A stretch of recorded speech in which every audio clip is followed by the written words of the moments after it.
So, good afternoon, everybody, and welcome. Today is Friday, the first day of August 2025, and this is the Long Term Finance Planning Committee. Here in the Nat U Hill room, we have counselors from the committee, counselors Liz Feidel and myself. Counselor Hawk is not online or in the building. So not sure if she'll join, but we will make sure to acknowledge her if and when she shows up, either way, virtually or in person. But since we didn't notice this for the council, in case we had a quorum, we have counselors David G. Henry and counselors Trent Deckert as well to join us today. So welcome. All right. Next up, we will move on to.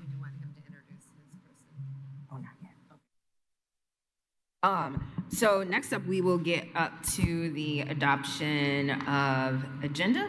And we got something that we need to amend, which is item number 3. We didn't get summary minutes, so we just need to strike that from the agenda before we adopt it. So, all right.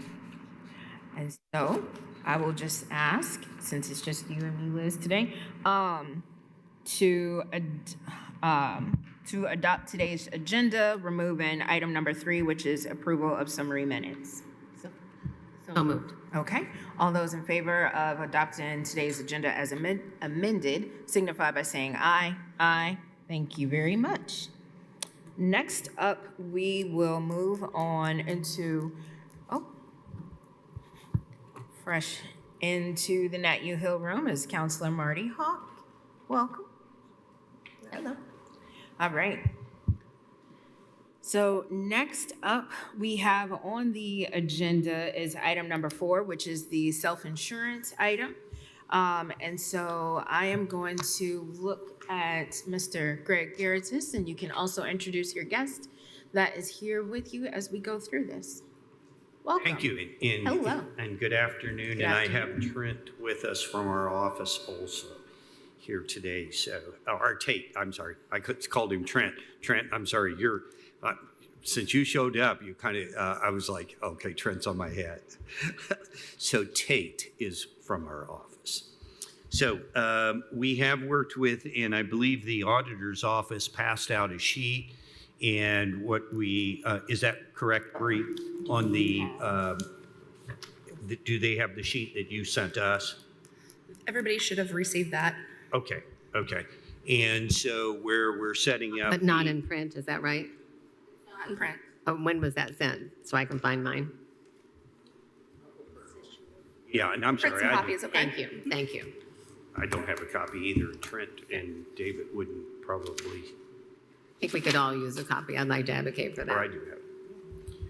So this, once we get the sheet, then I can kind of go over it. But this was attached, and basically what we were trying to do is come up with the correct amounts for 2026 for the budget. And I think we've done that, Bree, at the $18,000 level. Is that what we've decided on? And that we are going to have a funding shortfall in 2025, and it's my understanding that 714,000 is projected at this point, correct? So once you get the paper, you'll see that. And so we're going to go ahead and set aside in the reserve $2 million, right? And have the end of the year balance be around 1.5 for a total of 3.5. Now, Bree, it is my understanding that we're going to separate that in the rainy day fund, correct? So we're going to utilize rainy day as the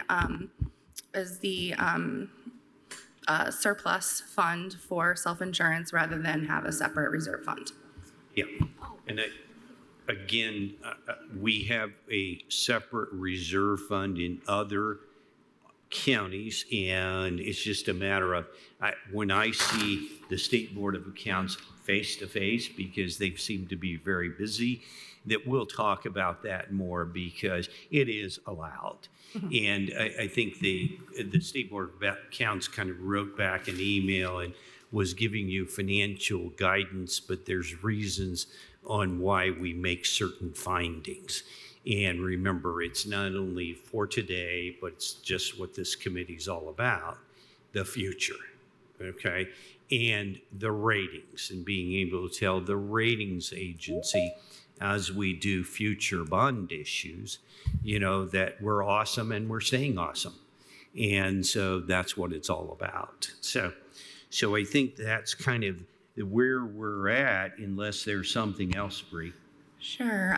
The analysis that my team put together, it's on its way up. Jeff went to print. However, we updated those numbers as of yesterday so we can kind of see where we're trending. So we'll pass that out shortly. I believe E. Sensenstein would like to address the self-insurance as well, with her analysis as well.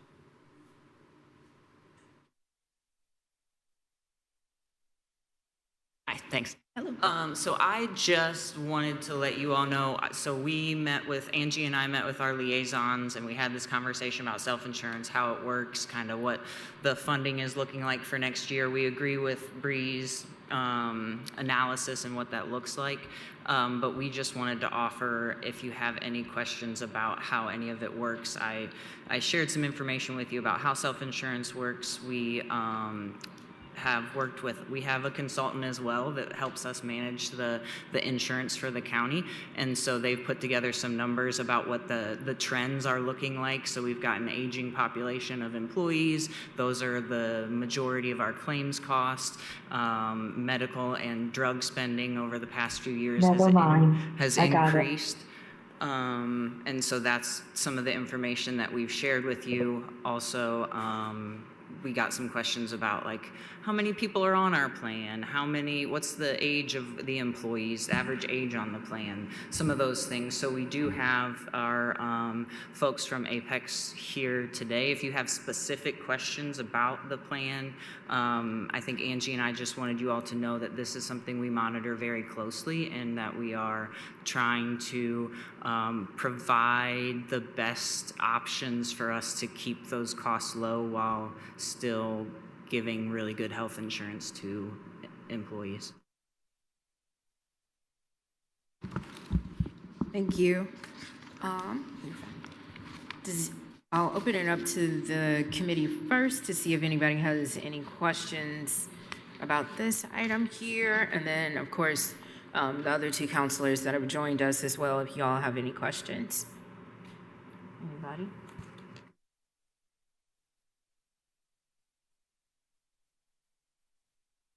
Just got some. Just trying to see the Sure. average. How much did this change since the last time we saw these numbers? Are there big differences and disparities? Can somebody reflect on that a little bit? If we can probably share a screen, I think Carly's jumping on here. This is the commissioner's version, and we're only prepared to show you ours. So.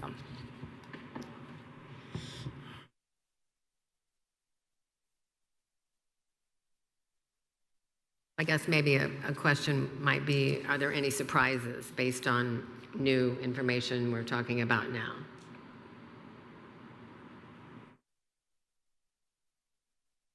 I think if we let Apex speak, they'll have some estimates that would tell us about what the future looks like. We can give data on the historical, but it's really hard without their professional input to analyze this information. We're showing you based on trending and what we assume will occur. But we're going to put that up as soon as we have the permission. Okay. And if we can allow the auditor's office to get permission to share screen, and as they are doing that, if someone from Apex wanted to come up and speak to that particular issue. Chevy as well. And just to help the committee keep in mind that this is the number one cost that we're looking below payroll at all the other counties, and that some of them are rebidding because they're getting it, the costs are going up dramatically. It's something that we have to worry about, and we have to keep a very close eye on. And we kind of, in a lot of counties, we get the monthly update, because we never know. And so then making sure that the council's totally aware of what's happening in the current year, because it'll switch on you really quick, as we just saw. And so, and then also being prepared for as the premiums escalate in the future, and keeping up with what I call a cost that we don't have much of a choice on. So, go ahead. And I know, I'll go to Councilor Hawk, and she had a question. Right. I think it's very important for us to keep an eye on who all is in the plan. I know in some counties there's concern that maybe some appointed boards or something is in the plan, and I guess this might be more an E question. So we want, and also there's been some consideration of paying for some of the grant positions out of the general. So I think just talking about the cost of how it's going up, we need to make certain that we don't have anybody that's not being covered that perhaps we ought to choose not to. And that's a choice that would have to be made by, and so that's really not an Apex question. Sorry for all the chair shuffling.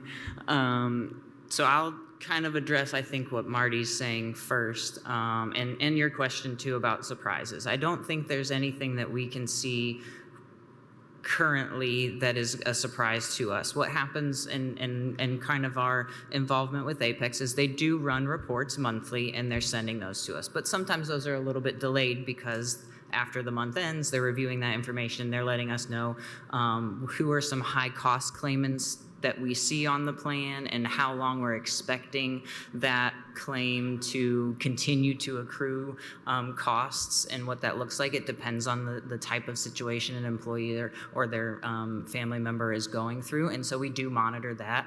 And I think right now, I don't know that it's typical for us to see that kind of go up and down, but we're monitoring that. And I don't think there's any surprises in costs and what we're looking forward to. Marty's question, what was your first part of your question before the stuff about the grants, about boards and who's on the plan? Right. So some of the information that came out to county councils was to check and to make certain that we don't have anybody included in the plan because some counties have in the past, and we had in the past, covered some people who were just appointed boards and so forth. So do we have anything like that? We do not. Elected officials are covered, and we have a benefits administration system and a company we work with to, we input all full-time employees and part-time employees into that system. The system's programmed to only provide access to enrolling in benefits to the people who are actually eligible. So that's how we monitor that. So a board member wouldn't be eligible to even enroll in benefits. I mention that because I think there's a recent ruling that says part-time elected officials do not automatically, if a county wishes to not to provide that. And I know there was a court case recently. We have done it because part of the legislation says if you're an elected official, there's no part-time. It's like they're all treated as full-time. So I know that's a debate that went on in court. I don't know whether we're looking at that or whatever. I just wanted to call that to our attention. So I don't know who answers that question. We offer all elected officials benefits, but I think this is Bill from Apex, and I think he works with a lot of counties. He can shed some light on that. Do you know where that court case was? Yeah, it was Tell City, Perry County. Yes. So I'm Bill Sylvester with Apex Benefits. I'm here with Brandy Pardo from Apex. I will say I have a partner of mine, and we're the broker for 20 counties. We work very closely with David Bodorf and the Association of Indiana Counties. So I am aware of this court case, and what happened in Perry County was there was a ruling made that that the commissioners get to decide which elected officials are offered benefits and which are not. And I believe it's based on the classification of the elected officials. Currently, and I believe this to be the case, commissioners get to choose who is a full-time elected official, who is a part-time elected official per county. And this comes into play when we're talking about, God, I don't know, not necessarily commissioner, council, and the auditor, but some of these things like the surveyor or the a coroner, because some places it's hard to find somebody to become a coroner or a surveyor, and at some point they have to pull them away from their job, and they want to classify them as a full-time employee to make them eligible for benefits, something to that effect. So it gets convoluted, but I've had conversations about that, and yes, the commissioners can decide whether or not, currently can decide based on that court case, whether or not council members are offered insurance or commissioners are offered insurance. I also tell you that there will be other legislation that will be brought up if it starts happening, that commissioners in different counties are parsing those out and making those decisions. And I know the AIC and the legislators will revisit that if things start happening with that. I don't know if that helps you, or is that what you're asking for? Just bring it up because I don't want anybody to think that we might have known something and just didn't discuss it. I just needs to be out there in the open, and that's all I have to say on that. Okay. Councilor Fido, I know you had a I question. have a question or follow-up. So I'm wondering if we know or can find out when the last time was our county commissioners made a decision about that particular issue here, whether or not people were eligible. Yeah, we could find that out, but I mean, I've been here almost 10 years collectively, and I think it's been offered the whole time. I know that PERF was something of a discussion about 10 or so years ago, so I think that it's been a while that we've been offering that to pretty all long elected past officials. practice, Yeah. it seems. Okay. So I wonder then if the commissioners might be interested in revisiting to have a discussion about it. I don't know. That's a good question. Okay.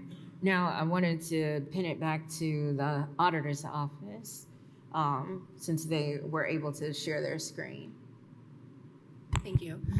Okay, so Ms. Woodruff updated this, so we have numbers, I believe, as of yesterday's totals. So you'll just see here, receipts, expenditures, and projected ending balances based on the analysis at the current trend and projected.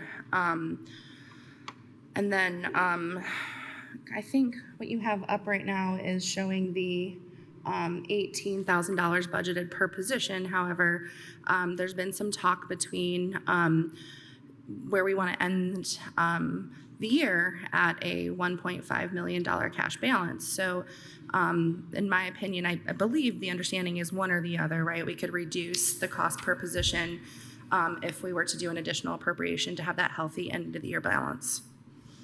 Correct. If you put additional money in the fund in 2025, we could reduce that per employee number for 2026. Either way, it's going to get us the same end goal. It will just give us a little bit more wiggle room to start 2026 off in a better spot rather than waiting until the end of the year to get where we want to be. Does that make sense? And regardless, there is still concern about end of year balance. We might need to do something regardless. And we're watching that carefully between our offices. However, depending on how the second half of the year goes, we're likely going to need to come to the council anyhow. Yeah, and I've talked to Angie and I talked to our liaisons about that specifically, and we will be planning to come for an additional appropriation to make sure that we can pay everything for 2025. This was our first year doing this. We made some guesses about what those costs, and we tried to be conservative with that. And because of the rise in some of the insurance costs, we're going to need some more money to cover those things. Okay. And do you know when potentially you would come to the full council for this? At the September meeting. September. Yeah. Okay.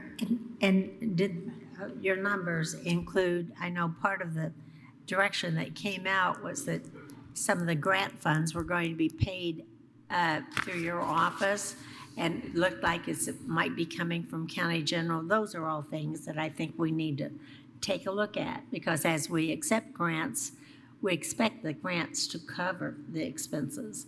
So we wouldn't want the other people who are not hired through a grant to have to pay extra for insurance to cover those that are, in my opinion. I think that's a conversation you're going to hear during budgets. So the council office and my office have been working the past couple of weeks on reviewing everyone's 144, and based on what they have determined they can support in their funds, especially those grant funds, they have allocated specific employees that their salary gets paid out of a grant fund. Some of those are being covered out of the general fund for the self-insurance purposes. And I do think it's probably a lot of them, because some of those grants can't support the $18,000, which is about it's a $5,000 increase in their grant for that, to budget that self-insurance. So I think that is going to be a conversation. If I've just been kind of auditing things. Kim's more the expert on that. Yeah, so we went through, and like she said with the 144s, so we checked that. But we're also seeing we have user fee funds, which are not grants. These are user fee funds that cannot sustain moving forward.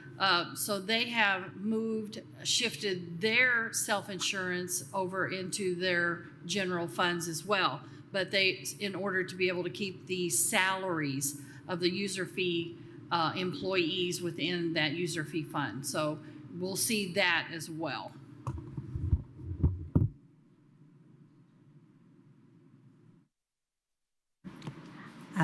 And this doesn't have to be discussed today, but I believe that's on the agenda for the second reading on the salaries to be moved over to general. So that's a part of the fiscal analysis I asked for, if you'll recall, Councilmember Henry, when I said we don't have the fiscal on moving those over. But that's not, I mean, that's just part of the insurance, whatever. So we can talk about that another time. Sure. And as I know, just as a sidebar, not getting to the business of council and our meeting, I know that staff is working on getting that fiscal impact ahead of our August 12th meeting. So, okay. Do we know how much that additional might be in September at this point? When I had calculated, then this has been probably a month or so since the last time I looked at it specifically, but I was planning about $1 million to 1.2 million for us to cover what I thought our expenses would be through the end of the year. That makes sense. Additional for this year. Yes. Mike. All right. Anybody else have any other questions related to this? Oh. Not a question, but just a comment. I just, we're moving in a really good positive direction. This analysis coming together to budget this fund and to really plan ahead proactively for this type of thing. The county is moving in a really good direction. I just want to thank the council office and employee services for working together on this, and commissioner's office, of course. It's been good. And Bree, one final point. When does our renewal come? That is not anything I have to do with, unfortunately. It's between Oh, Apex would know. Yeah. When does the county's renewal happen? January 1st. Okay, and so Is the plan. for budgeting purposes, it's so important in August and September to have what we think 26 is going to be from yours and everybody's office. And so given that renewal date, you feel that this is good and workable. Sometimes they're in September, sometimes they're in December. Do you feel this gives council the most information it can get, even when it's setting budget? Yes. We always provide, so insurance is a funny thing because for a couple of reasons, claims are variable. You're right, unless you're a self-funded plan, claims are variable. We don't know. We have an idea of what we think it's going to be, and the stop loss carrier or the reinsurance has an idea of what they think it's going to be and what your maximum liability is, but you don't always fund it to your maximum liability. And sometimes you have a worse claims year than you thought you were going to have. But we do give projections that are actually, we're proud of how accurate they are as we go through the budget hearing process. And we do give projections, and they are very accurate, have turned out to be very accurate. Another issue, and I know E wants me to talk a little bit about self-funded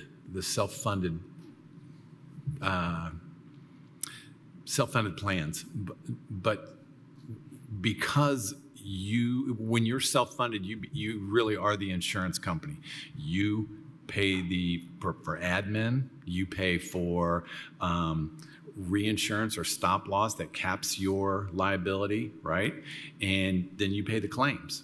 And if you can fund it to your maximum liability, but then there's very little chance you're ever going to hit that, so you're always going to be overfunding and over budgeting and that kind of thing. So we work with Angie and E to find some middle ground that's going to work for the budgeting process that we think you're probably going to end up somewhere in there without having to pull funds from somewhere else. Over time, and I know this is what E wants me to explain, over time, there's a thing called medical trend or trend in the insurance business. Every year, the cost of goods and services at hospitals and doctors' offices, they go up. So we project that, we say that medical trend, even for the same service, for the same type of surgery, that will go up about 7, 8, 9% per year. Those costs go up. So even if you had the same amount of claims, the cost of those medical claims would go up 7 to 9%. On the pharmacy side, with more and more drugs coming out, with more and more expensive drugs coming out, the ones you see advertised on TV are expensive. The pharmacy trend in this country is about, I'll say 13%, 14%. It can be a little bit higher, a little bit lower than that, but per year increase.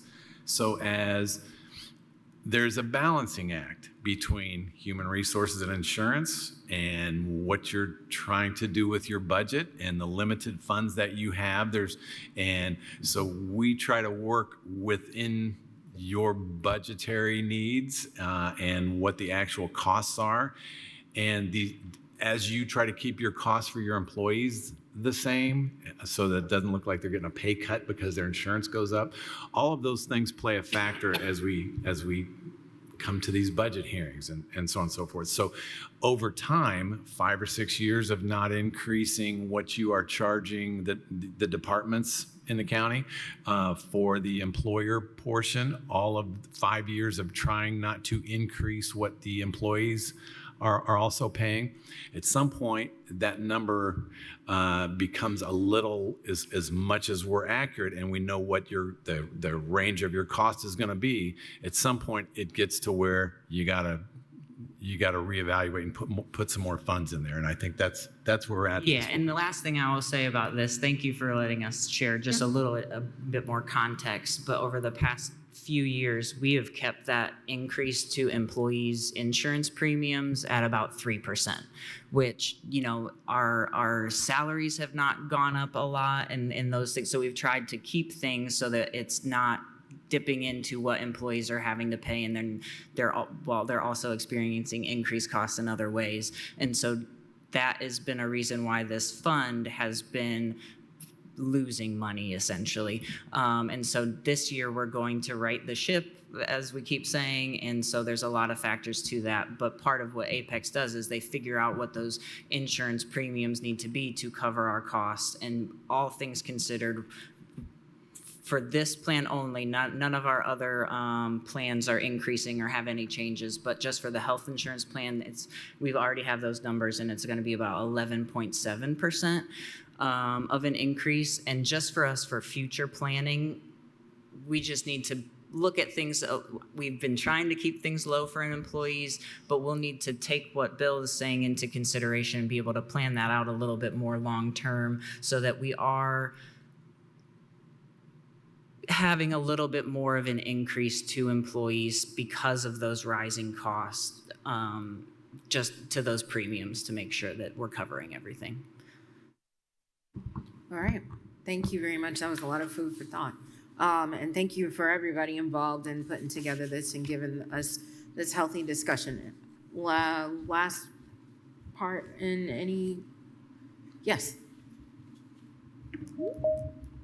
Thank you very much. And I'm not looking for an answer or comments on this now, but if other solutions where communities or private sector or somebody is being artful with this, if things come across that can help us to attack this in different ways, and I know that that's part of your drill already, but I would just say that those numbers were so staggering to me that to Mr. Garitas, I was like, holy cow, we're doomed here.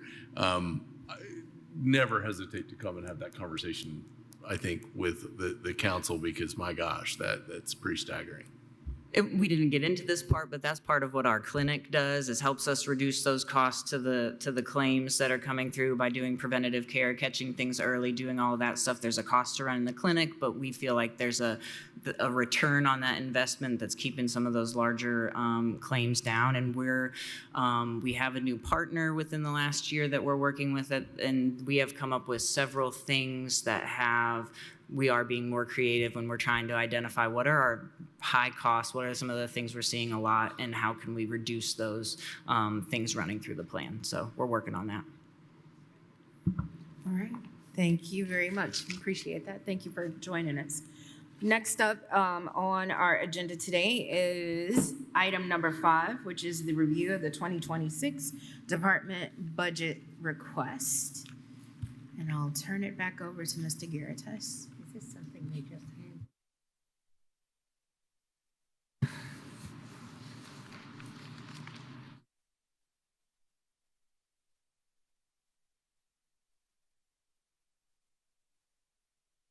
All right, you can go ahead. So I'm sorry, I don't have the 2026 department budget requests. Bree? Kim, did you provide that? Yes, I sent that to Charlie, and he acknowledged receiving it. Okay. And then I also sent him the other reports that he requested as well. You have a printed copy? It's several pages long. Okay. Does the council have it? No. Would we be able to Ask share about it. screen? I sent what was just right out of budget projection. Lehua and I have been working with departments because they had made some errors.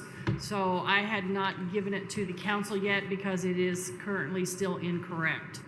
But I can get you what we have at this moment. Yeah, because it's my understanding council hadn't even seen this. Oh.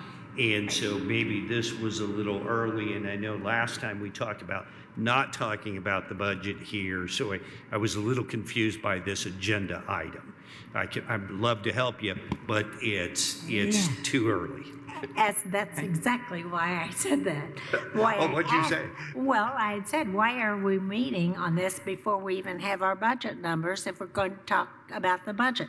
Yeah. But I'm not in charge of scheduling, so this is what we But, got. but it's We great to keep. also knew that we were going to talk about this in The August insurance is anyway. very important, but I just don't think we should have had department budget request on the agenda because the public might really expect us to be discussing that, and we have nothing in front of us.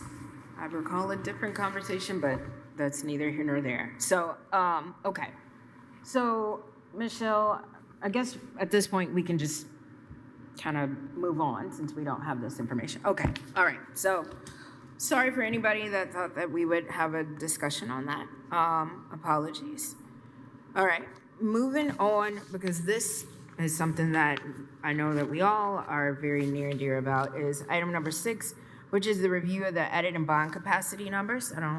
Would you like to go ahead and talk about that since we have? Absolutely. Yeah. So thank you very much. Thank you. And second of all, once we get an updated, the corrected numbers come, that for the budget, we'll go ahead and start putting them into our sustainability so that we have that document as we move forward. Could I Yes, ask you on that? What I've asked for in the past, and hopefully, and I don't know whether you'll have it like that, but in order for us to really be able to use the document, we need to know for each fund, the revenue and budgets for each fund. That'll be in Which there. category? In other words, if it's going to be supported with what dollars, which fund, then what's the budgeted request for whatever? Yeah, so we'll have our best estimate, which then Kim will look at, and Bree, of estimated revenues. And then we'll have your request for 26 budget items, okay? And that'll be by fund in the Okay, sustainability. the revenue will be broken down for Absolutely. each fund? Okay, Because- that's what I need. Yeah, we'll have a lot of revenue discussions coming up, and I'm gonna have Tate give you, he's been our analyst doing the income tax analysis. Go through, he'll hand this out, kind of update on that to kind of tailor into the jail Okay. financing discussion. Please proceed. Okay, so we sent you a document, and we tried to keep it fairly simple. There's basically 3 options at this point. And so the number 1 bullet says the county, and I'll read it for the people that may not have it online, but the county could do a lease financing payable from property taxes. And so property taxes would go up. And to the extent where other sources of revenue are available for debt service. Now, what I mean by that is what we put on the page behind it was in order to do $225 million, we would need about 18 million at this point in time per year, and that's on the second page, okay? And this isn't a new number. This is the same number we've given you pretty much consistently, okay? So what you could do in that case is you could basically say, we're going to levy a property tax bond, and we're going to put $10 million per year and fund the debt service, and the remainder would be on the tax rate, okay? So in other words, if you took 19 or 18 million, subtract 10, then we would have 8 show up. Now, one of the important points, though, the bonds would be subject to referendum because of the $225 million level, and that is per bond counsel, Adam Steerwall, who's we're working with. There would be no pledge of lit, so in other words, your lit going forward would not have a mortgage on it. Does that make sense? It would be mortgaged by basically the property tax rate backing it up. The property tax rate at this point in time would be estimated to be 16 cents per hundred to fund the total 18 million over the entire county AV. I only put that, I'm not seeing this as a real viable option, but it is a option, okay? Number 2, or let me stop there. Any questions on number 1 or bullet 1? Saw that you were saying it's tied to referendum. I didn't think you were taking it seriously. I'm only pointing out the options. Okay, I appreciate that. Yes. Option 2, the county could pledge up to 25%. Now, where did we get the 25%? Remember, that's an SB1 for the next 2 years, okay? Up to nothing in excess of 25% can be used for debt. So, Question. okay, Okay, you're saying the current lit revenue, so you're talking the current revenue just that the county receives, not what we will be receiving in future. Absolutely, just your current, and that will be on page 1 of the document that Tate passed out. But we'll go over that in a few, I can go over that right now, but that would be, if you look at the county share of 2025 certified lit, as you can see, we add them all up. Okay, and that's 41 million. Okay, so that's what I'm talking about, yes. Now, again, this isn't really viable because as you can see, 25% of that equals 10 million. We estimate the county could issue 19 million because you only technically have 2 years, right? And you have 26 and 27. We didn't count any cash on hand or anything like that. We didn't want to muddy the water. We estimate the county then could issue that. This bond would not be subject to referendum. Why? Because it's basically going to be supported by LIT, the LIT coverage test, which is separate than the 25 basis points, but happens to be 25%. We would have 41 million covering, the 10 million that we would be pledging to do this for 2 years. Again, it doesn't really make sense because it doesn't get us to 225, right? Okay, so the final point, which I know that we assisted in modifying the letter and helping you create a letter, new legislation is required to allow the county to issue a new long-term lit bond for the full estimated cost of the project. We estimate that the 225 million 20-year bond issue at 5%. 5% is high today, more like 4.5%, and obviously these would be put out for bid and all that, best bid on the day, and after the rating and everything like that. But the county would need a lit rate of 41 basis points in order to fund that payment upon current income tax, based upon current income tax levels in the county. Okay, now let me springboard you to page 1 because that's kind of important, that 41, okay? Because if you look at this, what we were anticipating, or what I was understanding we were trying to do going forward, was take the jail lit, and that shows up on this first page here, and some of edit, but we were adding those together to be able to make our bond payment going forward, okay? And so I'm going to consider those as making up the 41 basis points, right? So we were taking that money and we were, correct, Jeff? And help me out if I say it wrong, but we were putting that over, and that's what we originally, until SB 1 came, we were originally going to issue these bonds based upon, right? That total revenue.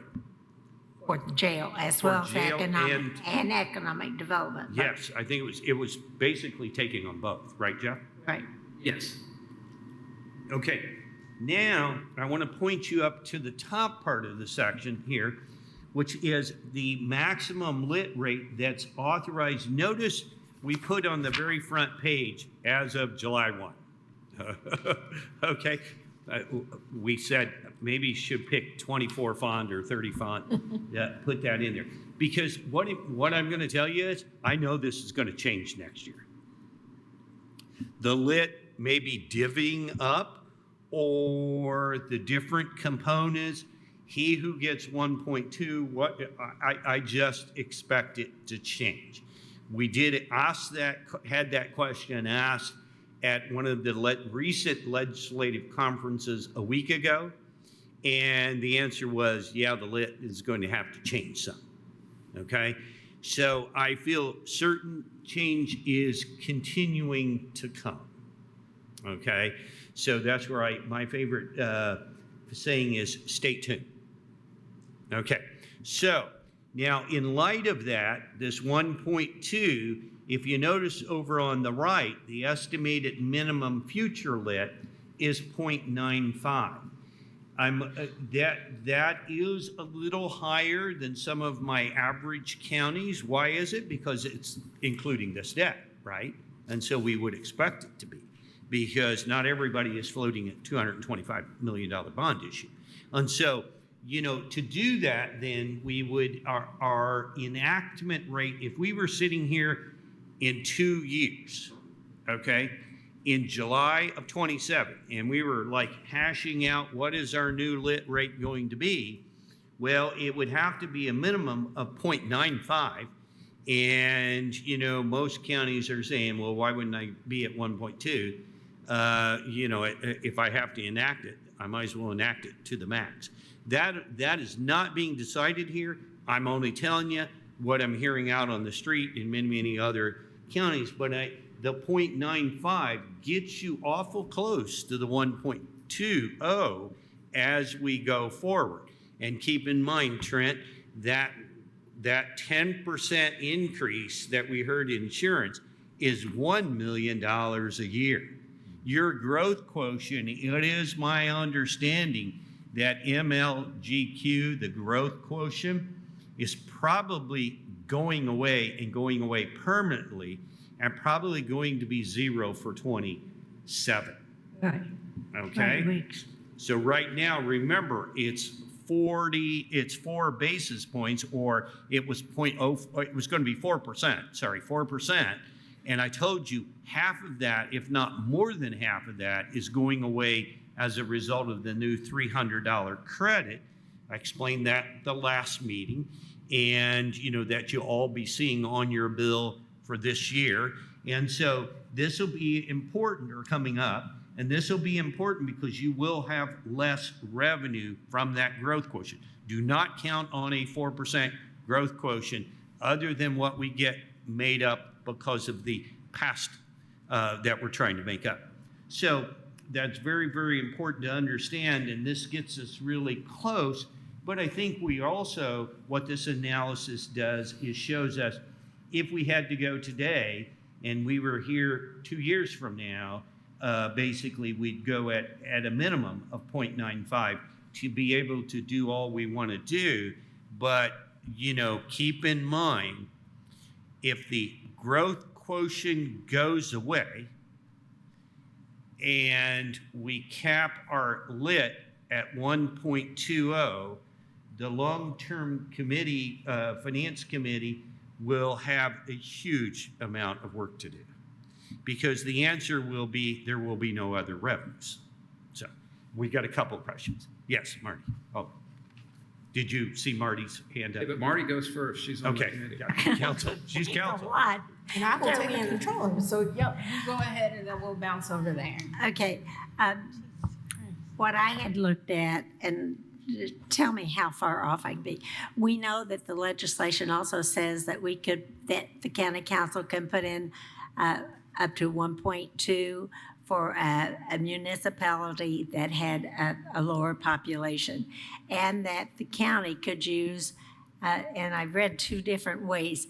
One said we could use 75% of what we put in place that we didn't actually give to the municipality.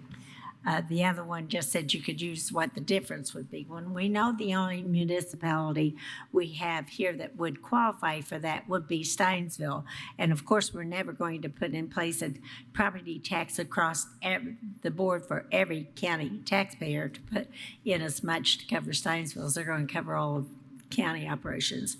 But what if we kept that not at 1.2, but at the smallest amount that we could. And as we continue to lose our property tax, then we start increasing the 1.2.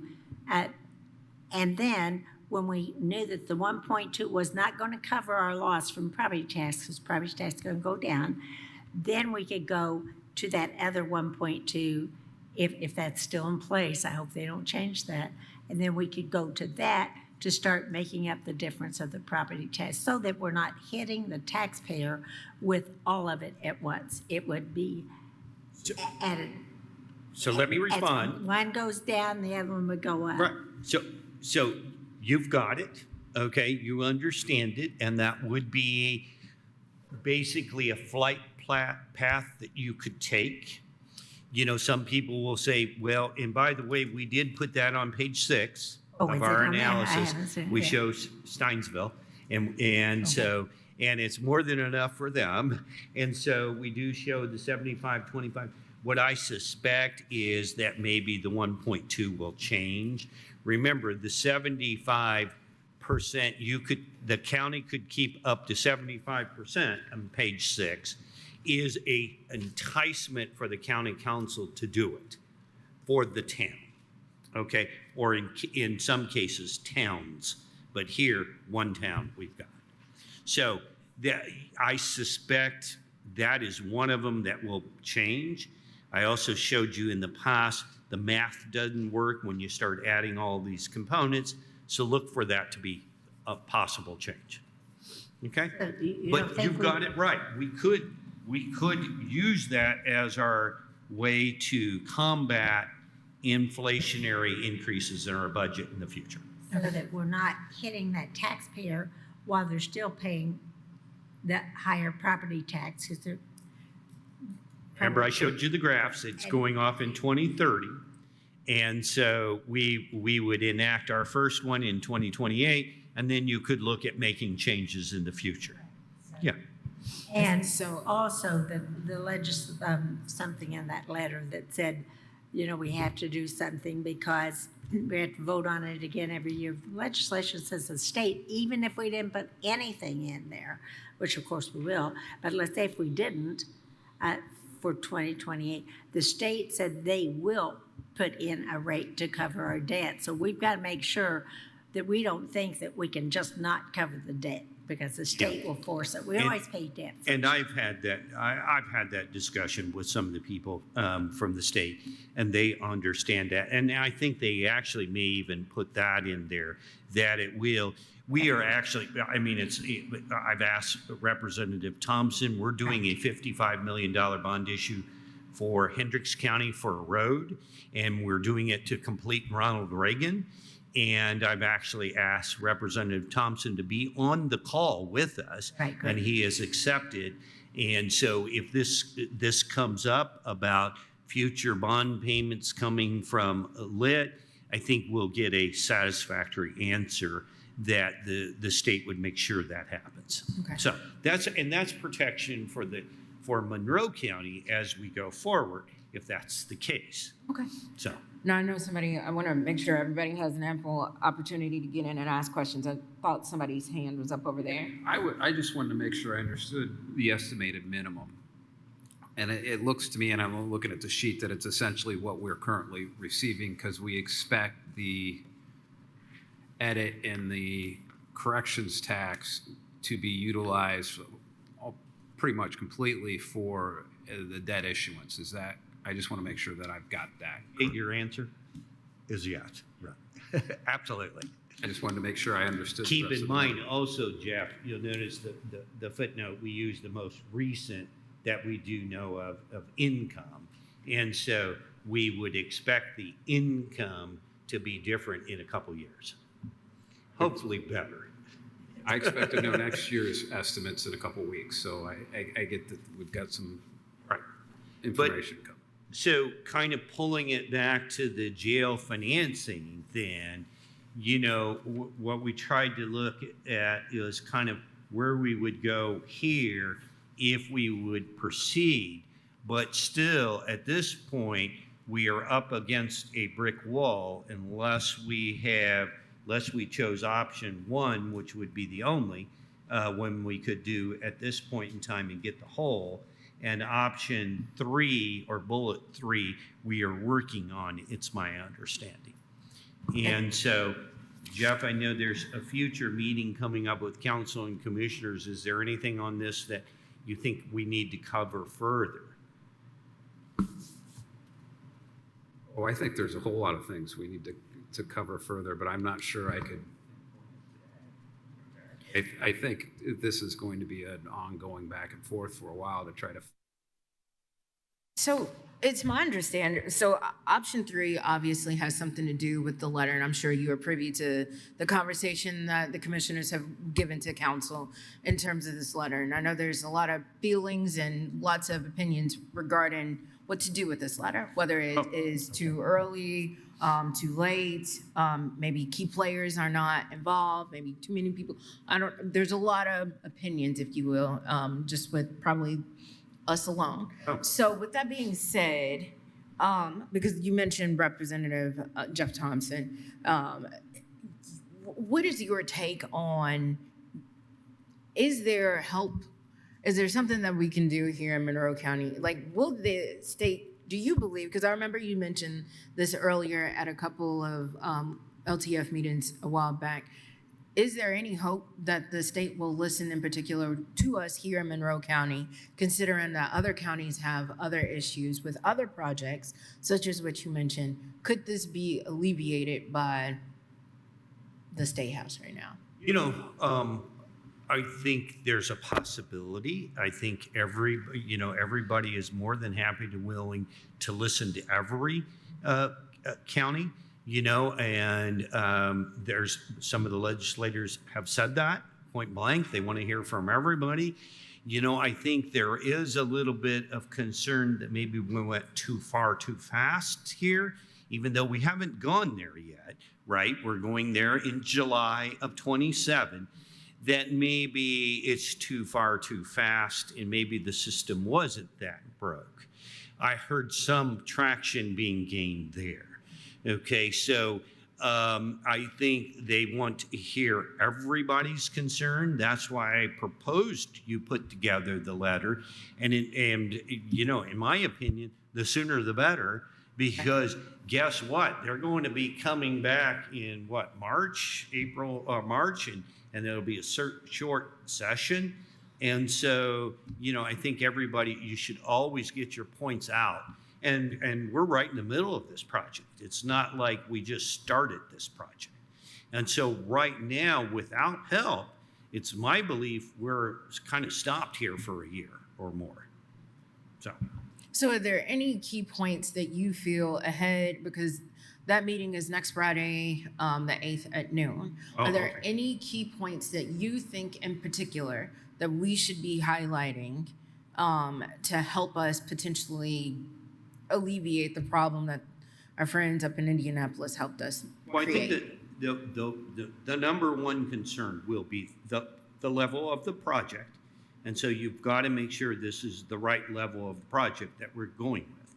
If it is, then I think the fact that we are in the middle of it, your price of that project is probably, we think, when I talk to the engineering boys, 11% sometimes is minuscule to some of the prices of these big projects like this.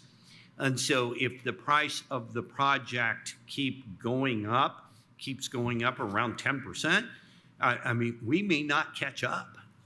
And so, so that's a concern too. So getting the right size that we have to go, if we get down to point number 3, there'll be a lot of questions about why this level.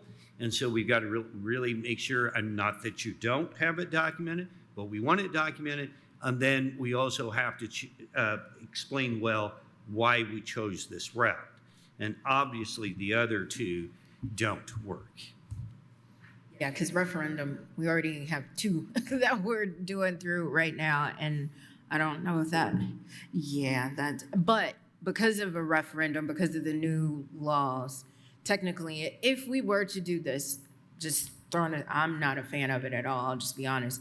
But if somehow we decided to do a referendum, this can only be done during the November election season. I believe I'll let your counsel.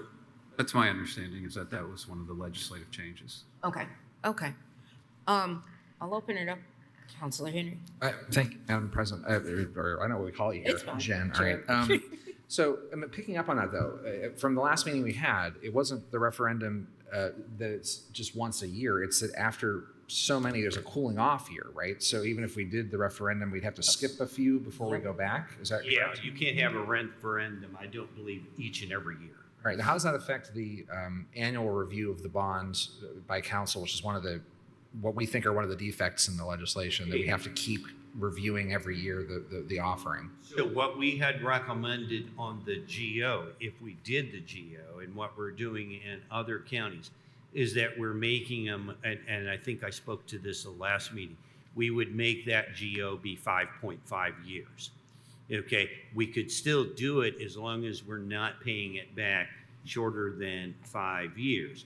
I have in Hancock County, I have 10 different bond issues that we've done this for 20 years, and there's one rolling off as one's rolling on. And so it's a schematic design of keeping our tax rate for debt service specifically at a certain level. It just has to be, developed in a different manner, a longer term. Yeah, thanks. I do have just 3 questions. I'll get off of it. So the discussion of the letter, if we took the language about the jail and justice center out of the letter and was just focused solely on the impact of the counties to use the instruments to service any debt, set the jail aside, just how the annual review process works. Do you feel like a more general letter about what the fiscal control did to our choices here would be better received up there than trying to focus on our particular problem? Does that make sense? Because there are flaws that affect other counties clearly on how they use these tools that we could speak to generally. Your question makes specific sense, but quite frankly, I have mentioned what we're doing here to Representative Thompson, and I think the response was, we want to hear specifics. We want to know what the challenges are, and so that we can address them. Because if we go with the global ladder, remember there's 92 of you, you're going to get a global response. That global response may put us, back to the starting block. And so I'm a little concerned with that.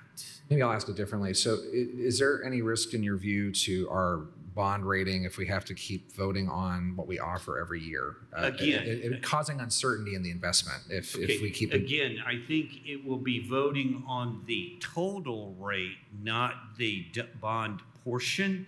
I think the bond portion will be like it is now. You really can't eliminate, if you did an edit bond, you can't eliminate your edit bond or your collections of edit below what you're paying in debt service. So I think that's the language, is that you'll annually review the lit in total, but not the debt portion. The debt portion will have to remain to service the debt. Exactly That's what you said. Sure. You said it so much nicer. Pardon me? You said it so much nicer. That's why I'm asking, Marty. I guess the second question is more about the max capacity here. I mean, do you anticipate, given the amounts that we're talking about to service and it's not jail, it's justice center financing, right? Like that, we got to make sure we get that right. Yeah, correct that. Because I mean, that's there's other things in this project besides jail, right? And that's kind of where I'm going with this, is that, are you seeing any risk in us maxing out our capacity over a 20-year period for other capital projects that we may have to deal with, that we may not have space to deal with? Well, I guess I brought that up here. Right. Okay, and that would be my first off-ramp I'd need to look at. So if I would build this Justice Center financing into my future capacity, my first off-ramp I gotta look at is my minimum above my maximum? And what I've told you on page 1, it's not. Okay, 95 is less than 120 basis points, 95 basis points is less. You've got that as breathing room.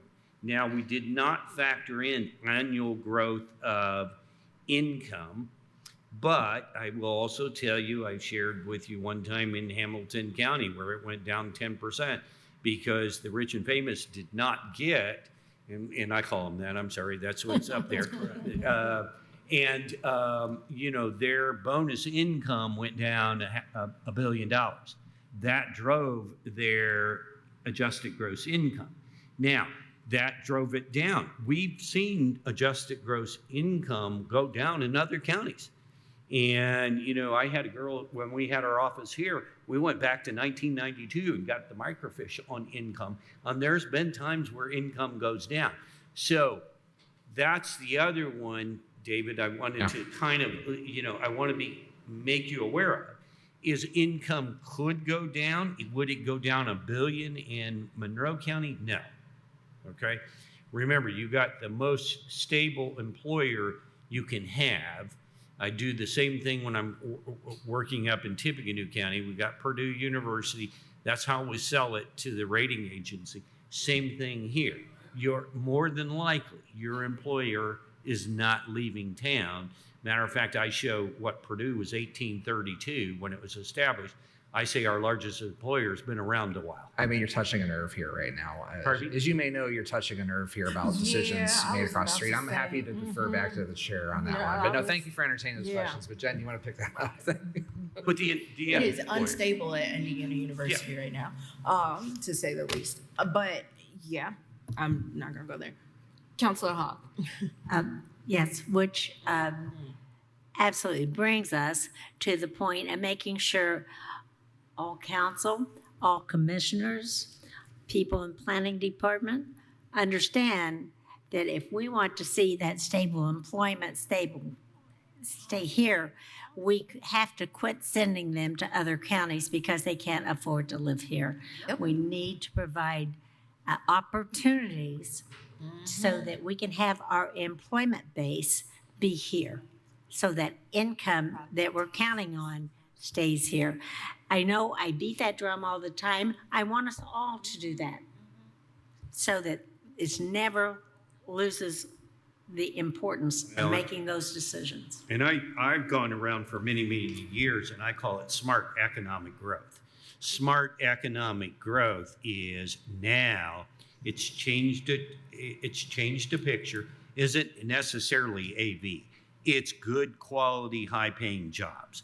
If you bring in, I mean, I recently worked on a data center project. We were building in $1 billion of AV, but we were exempting it, so it wasn't worth much. It was going to get priced out at $65 per square foot for a couple 100,000 square foot. That wasn't going to bring in much, and it was bringing in 50 jobs, maybe, or I think in Allen County it's 50.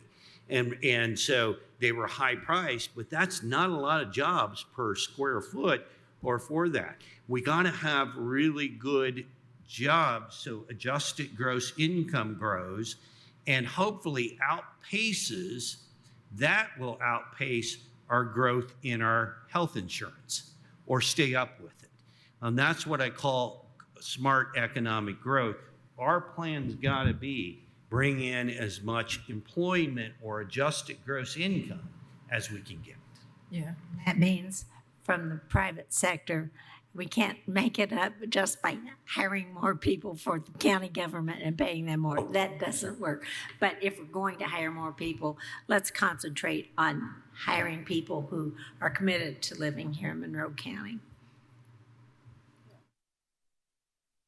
That's where we stand. Okay. That was a really good discussion. I'll look to our table here to see if anybody else has any questions. Go ahead, Councilor Hall. Recently, the Capital Improvement Board met, I believe that's the board, met for the convention center, and while they were not through with all of their budget projections and estimates, they were very happy to see those estimates were coming in a great deal lower than what they had projected.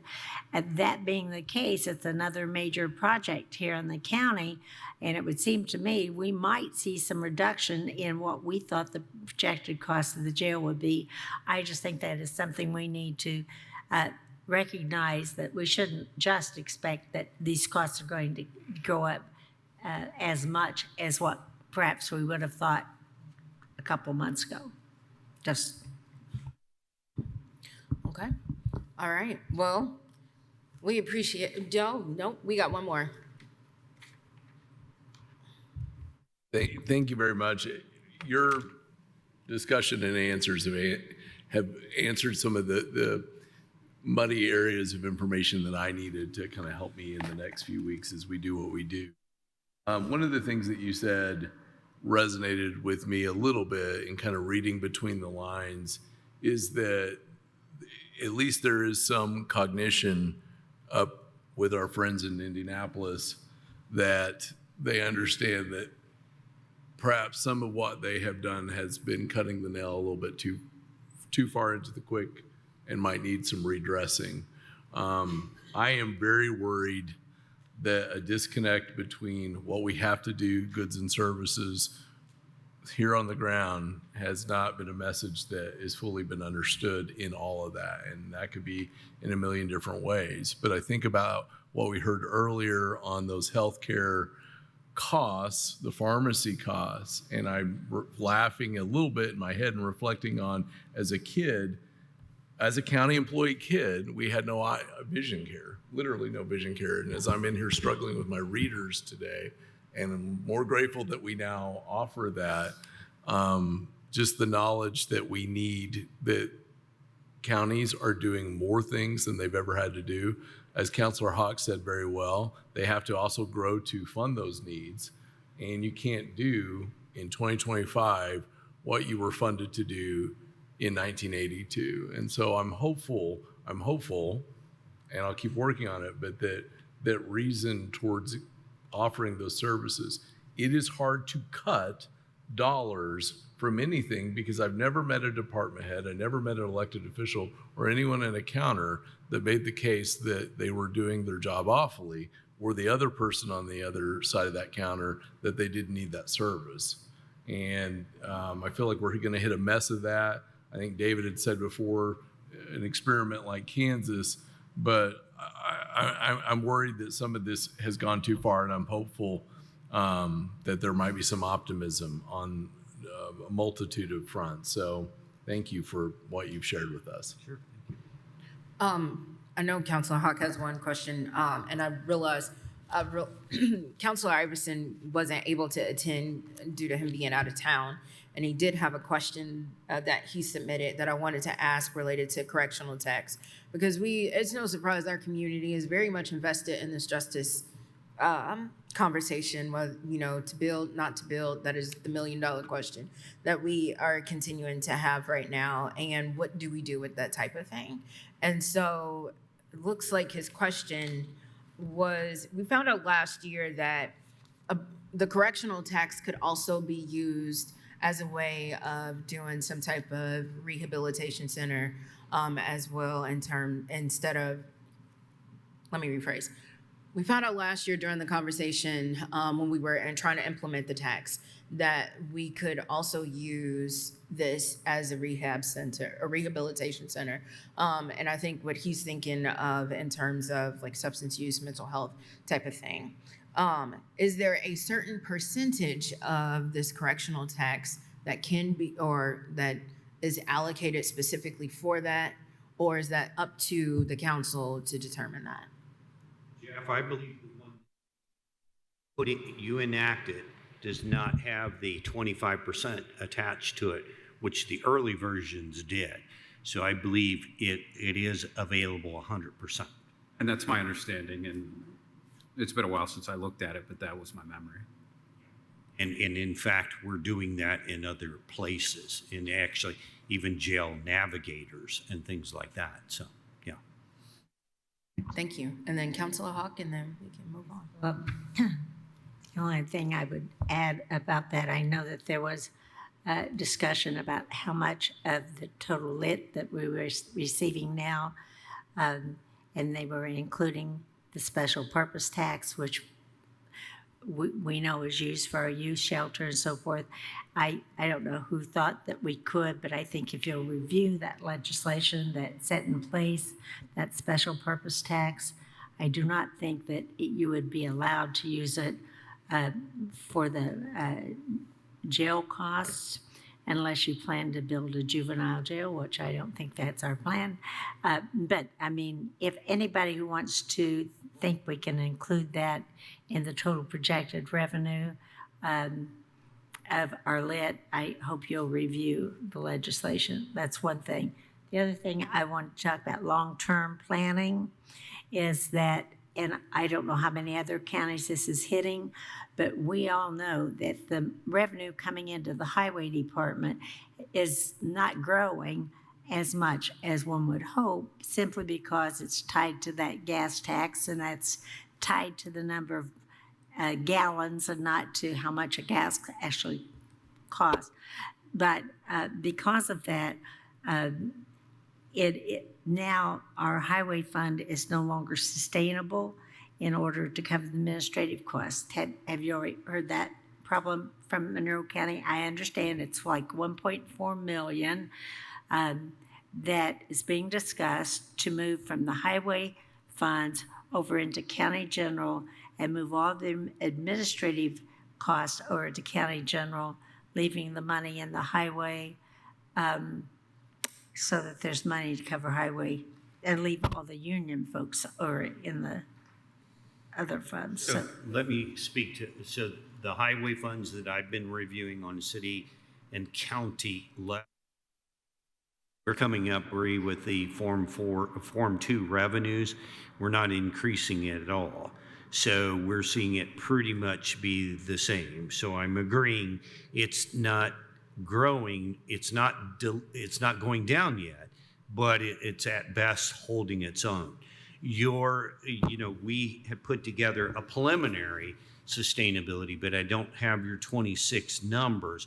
But I think once we do, we may see what you're saying, but no, I'm not aware of that at this point. What has been happening is that there's been tradition, doesn't mean we always have to, but that whatever we can figure out we can do for a raise for like say county general and those in the frozen levy, we try to make sure everybody gets the same raise, so the highway would get the same raise. So as our revenue has gone up, because the income tax has really been, adding to our projected revenue, and we were able to give raises.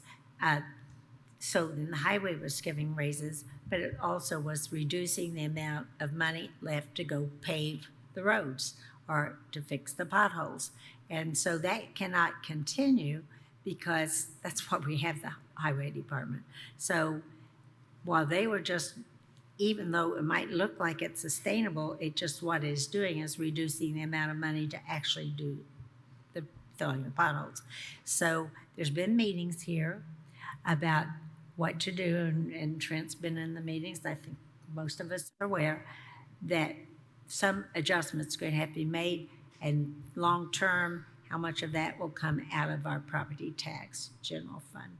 Right. So I just wanted you to be aware that's a major part of the discussion right now, going to be brought to our next council meeting. Yeah, and keep in mind with the highway, you have local roads and streets, you have restricted and unrestricted. And then obviously we've been able to do some with TIF and things like that, but I know Lisa's got a real good handle on it. But I have not worked through those numbers, but I am telling you, I am agreeing with you. The trend seems to be at best hold its own for revenue. Therefore, it does make it a challenge. Yep. Okay, I see Councilor Henry has his hand up, but Councilor Kate Wiltz is online, and she actually had a question.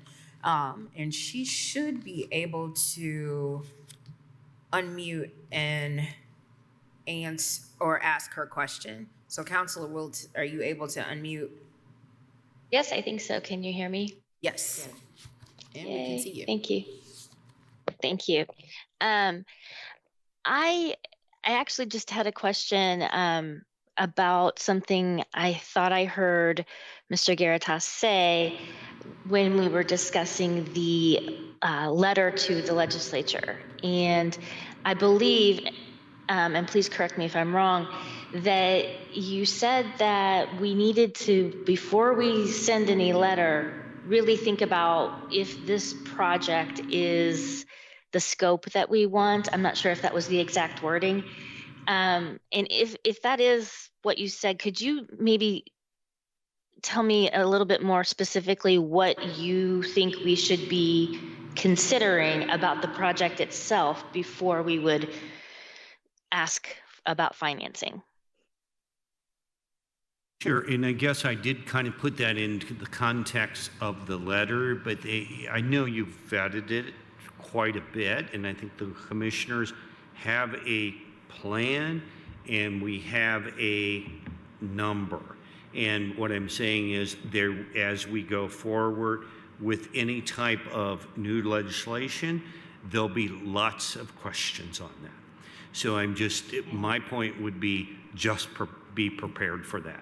If you send a letter, there may be some follow-up on why this size and things like that. And I'm sure. Okay, I appreciate it. Thank you. Sure. So I guess to that point, I guess I'll just ask the direct question. Is it really worth it doing this letter? Because I just really, like, I see the intent, and I know that we're trying to, like, really kind of go back and do things the way before January 1st of this year and how, things have happened. But because we have gone so much back and forth, and because, the commissioners are trying to, and we are also trying to work, together to fix a problem. And I personally don't believe that we are in the way, like, I don't want to look like a fool going up to Monroe or going up to Indianapolis when maybe we've not really solidified our project, so to speak. I think we still have a healthy discussion of what we want and what we envision versus, what we potentially have. And so I personally do not want to waste time, and I don't want to waste legislators' time in going through with this if it's not going to be received well by them or if they're not even going to listen. So my question would be, are we trying to do something that is on paper looks really good, but in essence might not be a good idea to begin with because maybe of where we are with the project, how long this lawsuit has continued, because we've been in this lawsuit since 2009, it's 2025. There's a lot that I'm thinking about with this, and I don't mean to be very blunt with it, but I just don't want to belabor. We got budget season that's about to come up right now. I really want us to focus on other things that are really important, but I'm just wanting to know, is this really something worth doing? Jeff, do you want to help at all? I'm kind of looking to you as the Sure. financial. And I'll answer. I think we have a clear idea, Super. but I just want to ask, a financial expert in this, since you have been having the conversations with, lawmakers. So my belief is they want to hear. Sure. They do want to hear what the dilemmas have been created, what dilemma has. And so if we can knock those down without much trouble, then moving ahead would be awesome for the county. Would they take the letter and put it, in a side file? I don't know.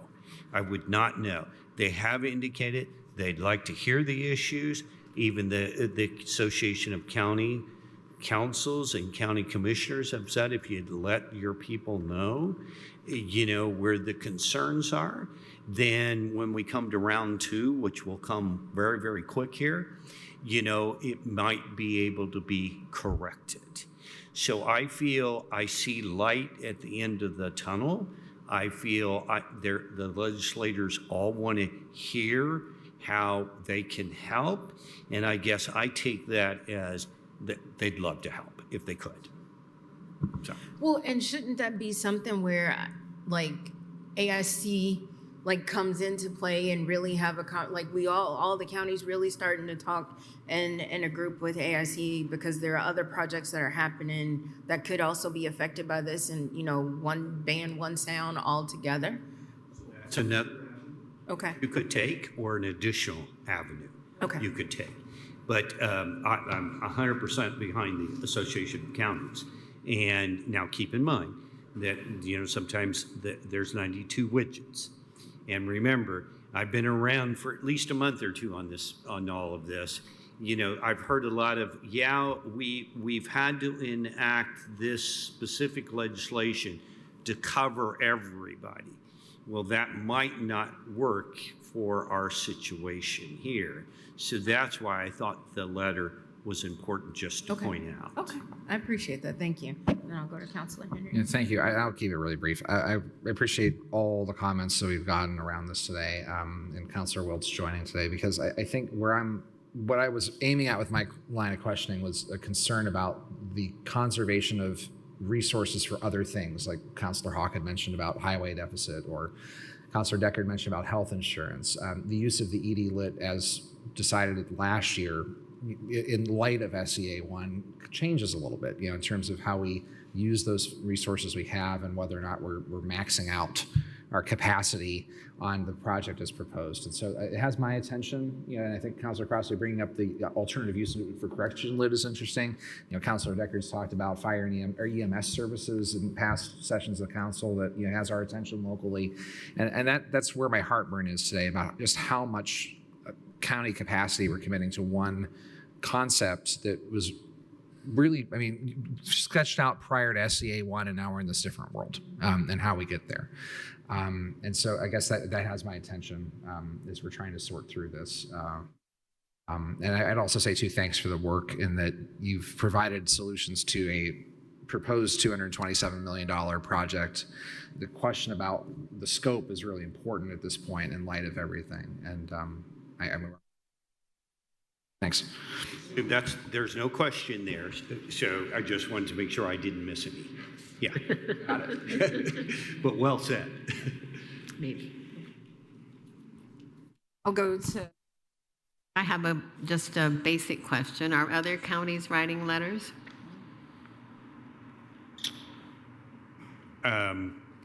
Don't know anyone in your specific situation like this.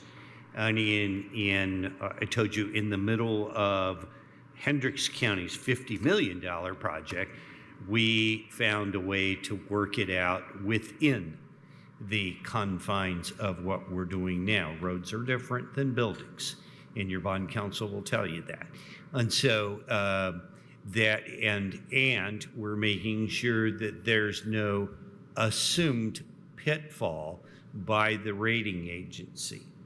I have noticed that, Bree, you may get it. We've gotten letters now asking by the rating agency, what is your 5-year plan? And on AV, and they're asking for it by year for the next 5 years. So the word is out from an overall schematic design of planning your future, and we're ahead of the ball game. So the easy answer is some have addressed it personally.